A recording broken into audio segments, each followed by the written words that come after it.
Do you think maybe I can actually get this segment recorded, you know, without anyone interrupting me, or without everyone interrupting me, or making lots of noise in the background and ruining the recording?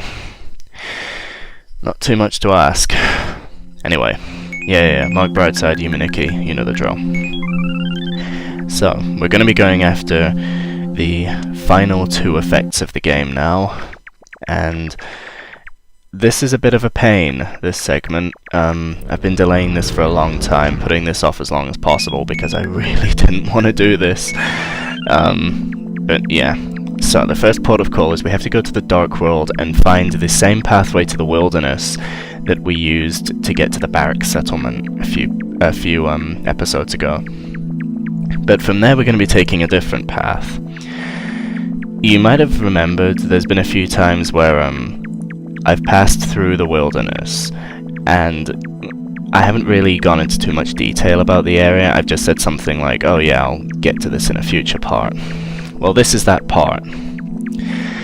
So, if we head through here, we'll be in a familiar-ish area. Yeah, we've seen this sort of landscape before a few times.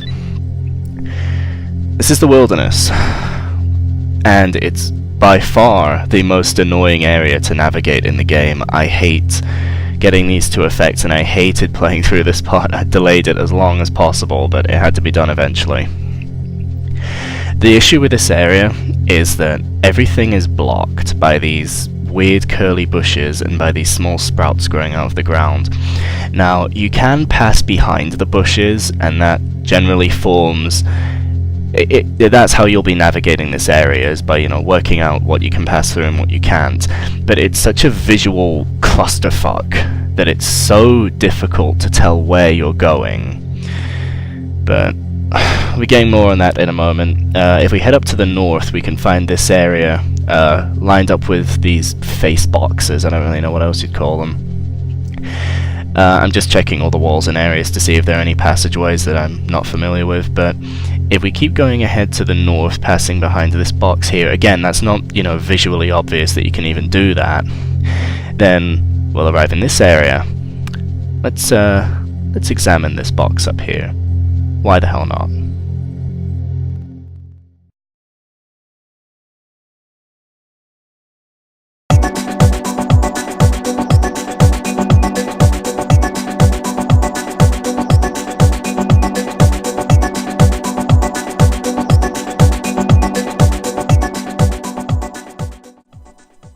Well, okay then. Yeah, that animation can cause some computers to actually slow down on some versions of the game. As you can see here, I'm speeding up. The reason for that is because I'll be honest, I don't know the layout of this area. It's just such a visual mess that it's so hard to know where you can actually pass through. Even if you do know, you know, sort of the general direction, actually knowing the pathways is an entirely different story. Especially in the main area of the wilderness that we haven't been in yet. We'll be reaching that soon enough, and I've got some things I want to say about that area. But moving on down here, we need to head back to the first area. I'm going to be speeding up some of these clips. I apologize if that causes, you know, a sort of whiplash effect, but what I'm doing is, instead of just cutting them out, I'm leaving them in here so that people that want to use this as a guide or as a frame of reference can still see the path that I'm taking. But I'm not going to make you sit here and watch me meander through this area slowly, so yeah. But going up here, we can actually find the route to the barracks settlement that we took before. The landscape around here is actually different, but it's technically still the same warp location, so you'll arrive in the same spawning point in the barracks settlement. Again, speeding up here because there's nothing interesting over here, but I did try and learn the pathways through this area, but it's such a mess, and I hate this part of the game, I really do. We're heading towards collecting two effects, like I said before, but I hate getting these two. They're the two worst effects in the game just because of where they are. But when I eventually make my way up north, we can find a rather interesting location. We will be getting there in any moment now. Here we are. passing through here, you might notice the music has changed. Let's see what the source of that music could be. So, apparently when the Toriningen aren't haunting the dreams of a small child, they come out here in the middle of nowhere and have picnics. Be nice if we could join them, but alas, that is not the case. So anyway, when we entered this area, as in the section before we took a left into this screen here, this is actually an entirely separate area from the wilderness, even though it looks exactly the same. And I need to clear my throat, so please excuse me. Right, sorry about that. This is the infinite wilderness. And even though it's not visually different, the mechanics of this area, oh my god. Yeah, when we walk past this rock here, we've officially transitioned into the infinite wilderness, not the internet wilderness. And how this place works is it spawns you halfway up the screen, and then if you travel too far north or south, then you'll start looping, and same if you go too far east or west. This area is almost 3 times the size of hell. My god, this area is huge, and it's filled with nothing. There is so little to see and so little to do here. Everything looks the same. There is this shack located out here, and if we walk inside we'll find it's pitch black, so turning on the lamp reveals this. I don't really know what you'd call that. You can stab it and it changes colour, but fuck knows. Some of the like wikis and websites associated with this game, they call this place the sauna house or the hot house, but there's nothing to do here aside from stab that thing in the water. But even finding that is a chore in itself, and that shack is easily, well, it's probably the only landmark in this whole area. There's nothing out here. I cannot stress enough how bleak and lifeless this area is. And the worst part is they put an effect out here, and you know, you need to get the effects. It's not near anything, it's not near any, you know, there's nothing you can use as a frame of reference. It's not really near the shack, it's not near like a cluster of boulders, it's just out in the middle of nowhere. I did have to use a guide for this one. I had to look up a map.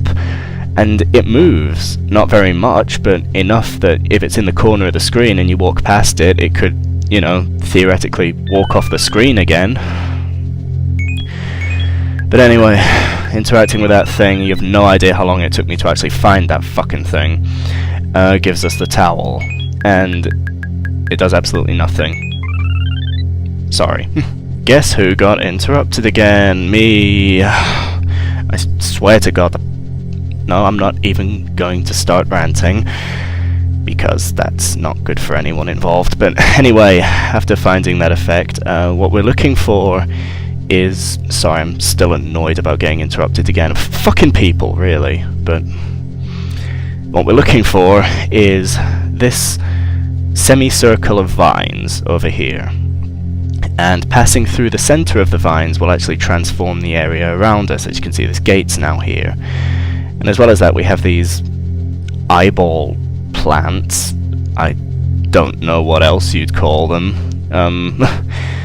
I think, yeah, I was curious when I was going through this area. You can actually stab these because they're considered NPCs by the game, so that's interesting. They're actually alive and sentient. But whatever. We have technically almost reached our destination now. But what you want to do is head sort of up here and pick your way through the vines and pick your way through the weeds. I really do hate this area so much. I'm sorry I've been so negative in this part, but it's just so tedious and hard to comment over because there's nothing interesting happening in this area. This is the worst part of the game, and I always hate going through this. But when we finally get up here, we have reached our goal. Keep heading to the right, there's nothing interesting along the way, just trust me on that, and we'll find this staircase. And ascending the staircase will finally take us to our destination. Wait, do you see that? Look there. Yeah, this thing is actually a very rare occurrence. It's called the Falling Man event because some people seem to think that that's like a man, even though it's just like a mess of pixels. And it happens very, very rarely when you're going up the stairs. Even rarer than that, you can find 2 of these guys floating in the air. But this was the first time that the event ever happened for me at all. So, yeah, I'm not even going to vaguely hope that I could encounter the second one. Getting up that long staircase will take us to the Garden in the Sky. Easily the hardest area to reach in the whole game because you have to go through the infinite wilderness. You have to go through the infinite wilderness, and you know, you have to know to take that path through that little cluster of vines, and without a guide it's excruciating. There are these green people staring out at a very nice looking background, and this place that looks like a furnace. Walking inside here and interacting with the flowers at the end, I think they're tulips, I don't know, I'm not very good with flowers, will warp the surroundings and actually take us to... Jesus, who's getting killed upstairs? Fucking housemates. Will take us to an entirely different location. This is the Ghost World. And this is the easiest area to get lost in the whole game. Well, I don't know, hell... Yeah, hell's worse, actually, I take that back. But there is an effect in here, and it's very fast moving, so catching it can be a bit of a gamble. It never stays in one location, it just sort of moves around as it feels like it. And I think it can move at the same speed as your bicycle. But interacting with it will get us the final effect in the game, the Triangle Kerchief, which turns us into a ghost. I think if you have this turned on, then Toriningen can't see you, but it doesn't really have any practical purpose, to be honest.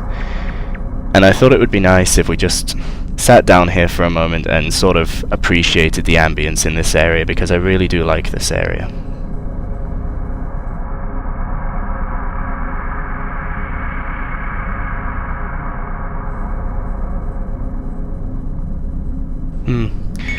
Very strange location. Very creepy if you're playing it on earphones in the middle of the night.